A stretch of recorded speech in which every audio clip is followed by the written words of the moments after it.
کہا کہ اے میرے والد، اے میرے ابا جان، لما تعبدو، آپ کیوں عبادت کرتے ہیں ان چیزوں کی، ما جو کہ لا یسمعو نہیں سنتی، ولا یبصرو اور وہ آپ کے حالات کو نہیں دیکھتے، ولا یغنی اور نہ ہی کام آ سکتے ہیں، ان کا آپ سے شیئن کچھ بھی کام نہیں آ سکتے۔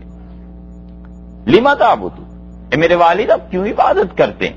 یہ سوال انہوں نے کیا اپنے والد صاحب سے اور کہا والد آپ کیوں کی عبادت کرتے ہیں؟ پہلی بات یہ کہی کہ مالا یسمعو، جو آپ کی دعا، آپ کی پکار، آپ کے مانگنے کو سن نہیں سکتے۔ یہ ہے شرک کا وہ پہلا درجہ کہ جب انسان یہ تصور کر لیتا ہے کہ کوئی انسان دور دراز سے بھی میری سنتا ہے اور وہ میری بات کو مان بھی سکتا ہے، رد بھی کر سکتا ہے، اور وہ اس کے لیے ایسی چیزیں کرتا ہے، ایسے اوصاف کو جمع کرتا ہے، تو پھر شرک کا آغاز ہوتا ہے۔ اللہ کی توحید اور وحدانیت میں جو اصول کی بات ہے، جو عقیدے کی بات ہے، بڑی واضح اور صاف ہے کہ ایک آدمی کسی آدمی کو پکارتا ہے، کسی بزرگ کی بھی پکار ہے، وہ کتنے طریقوں پہ مشتمل ہے۔ ایک طریقہ تو یہ ہے کہ کوئی آدمی کسی کو پکارتا ہے اس عقیدے اور نظریے کے تحت کہ میں یہاں بیٹھ کے ان کو پکار رہا ہوں، اور وہ کہاں ہے؟ وہ ہندوستان میں ہے، وہ پاکستان میں ہے، وہ لندن میں ہے، کہیں ہے، حتیٰ کہ اسی شہر میں کسی دوسری جگہ رہتے ہیں، اور میرے اس پکارنے کو وہ سنتے ہیں، اور سننے کے ساتھ ساتھ وہ نفع اور نقصان پر قدرت رکھتے ہیں۔ یہ جو اس کی پکار ہے نا یہاں بیٹھ کے، یہ ہے شرک، یہ ہے کفر۔ اس سے اسلام سے نکل جائے گا اور نکاح اس کا ٹوٹ جائے گا۔ وجہ اس کی یہ ہے کہ یہ اللہ کی صفت ہے کہ اللہ ہی اپنے بندوں کی سنتا ہے، اور دور اور نزدیک ہر جگہ سے سنتا ہے۔ جس انسان نے کسی کے متعلق بھی یہ عقیدہ رکھ لیا کہ وہ میری بات کو سنتے ہیں یہاں سے بیٹھ کے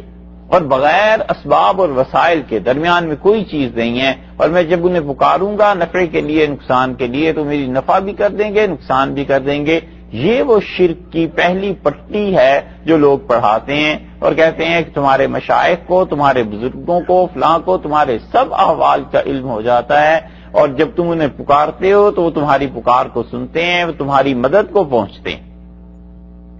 شیخ الاسلام ابن تیمیہ رحمۃ اللہ علیہ نے اس موضوع پر بڑا اچھا لکھا ہے۔ شیخ اسی لیے لکھتے ہیں اور بھی محققین لکھتے ہیں کہ ہوتا یہ ہے کہ کبھی کبھی شیطان انسان کے روپ میں آ جاتا ہے اور اس کو آ کر یہ یقین دلا دیتا ہے کہ دیکھو ہم تمہاری مدد کے لیے آ گئے۔ کبھی خواب میں آ جاتا ہے شیطان اور اسے خواب میں آ کر بتاتا ہے کہ ہم نے تمہاری مدد کر دی، یہ چیزیں ہو گئیں۔ تو اس سے انسان اگر یہ عقیدہ اپنا لے کہ وہ بزرگ جو ہیں یا کوئی بھی خدا کا بندہ وہ میری بات سنتا بھی ہے اور نفع اور نقصان پر بھی قدرت رکھتا ہے، یہی ہے شرک، اور یہی ہے وہ چیز جو اسے اسلام سے خارج کر دیتی ہے، پہلا درجہ۔ دوسرا درجہ یہ ہے کہ کوئی انسان پکارتا ہے کسی بزرگ کو اور وہ سمجھتا یہ ہے کہ ان تک میری یہ بات کسی طرح پہنچ جائے گی، مثلا اللہ تعالیٰ انہیں بتا دیں گے، انہیں کسی طرح کشف ہو جائے گا، یہ چیز ان تک پہنچ جائے گی، اور وہ یہ کہتا ہے کہ میں ان سے مانگتا ہوں۔ مطلب مانگنے کا یہ نہیں لیتا کہ وہ کوئی میرے نفع اور نقصان پہ قدرت رکھتے ہیں، بلکہ وہ ان کو پکارتا ہے اس طرح جیسے کہ کوئی آدمی محبت میں، تعلق میں یاد کرتا ہے کسی کو، اور اس کا عقیدہ یہ بھی نہیں ہے کہ براہ راست وہ سنتے ہیں۔ تو اس طرح کرنا بھی مکروہ ہے، گناہ کا کام ہے۔ وجہ اس کی یہ ہے کہ یہ انسان دوسروں کی گمراہی کا باعث بن جائے گا۔ یہاں بیٹھ کر وہ کہتا ہے حضور اقدس صلی اللہ علیہ وسلم سے کیا آپ میری مدد کر دیں، یہاں بیٹھ کے وہ آدمی یہ سمجھتا ہے کہ رسول اللہ صلی اللہ علیہ وسلم براہ راست میری بات سن رہے ہیں ابھی اور وہ میری مدد کر دیں گے، تو اگرچہ نبی کریم صلی اللہ علیہ وسلم جیسی ہستی کیوں نہ ہو، یہ اللہ کے ساتھ شرک ہے اور اس سے باز رہنا چاہیے۔ ایک آدمی یہ سمجھتا ہے کہ رسول اللہ صلی اللہ علیہ وسلم مدد میری نہیں کر سکتے، کوئی بزرگ ہیں وہ میری مدد نہیں کر سکتے، اور اپنی محبت کی وجہ سے، شوق کی وجہ سے انہیں لوگوں کے سامنے پکارتا ہے۔ یہ وہ دوسرا درجہ ہے جس کا عرض کر رہے ہیں، اور وہ یہ سمجھتا ہے کہ میرا یہ پڑھنا یہاں پر، میرا یہ پکارنا ان کو اللہ تعالیٰ سنوا دے گا، فرشتے جا کر اطلاع دے دیں گے۔ مثلا حدیث میں آتا ہے کہ تم میں سے جو آدمی مجھ پہ درود پڑھتا ہے دنیا میں کہیں بھی، فرشتے اسے میرے پاس پہنچا دیتے ہیں، اور جو میری قبر پر آ کر پڑھتا ہے میں اس کو خود سن لیتا ہوں۔ یہ رسول اللہ صلی اللہ علیہ وسلم فرمایا، اور متعدد روایات میں یہ آیا ہے۔ اب وہ انسان یہ کہتا ہے کہ یہ فرشتے پہنچا دیں گے، تو ہم یہ کہتے ہیں کہ یہ شرک تو نہ ہوا، کیونکہ اس نے سمجھ لیا کہ فرشتے پہنچا رہے ہیں، وہ خود سے نہیں سن رہے۔ لیکن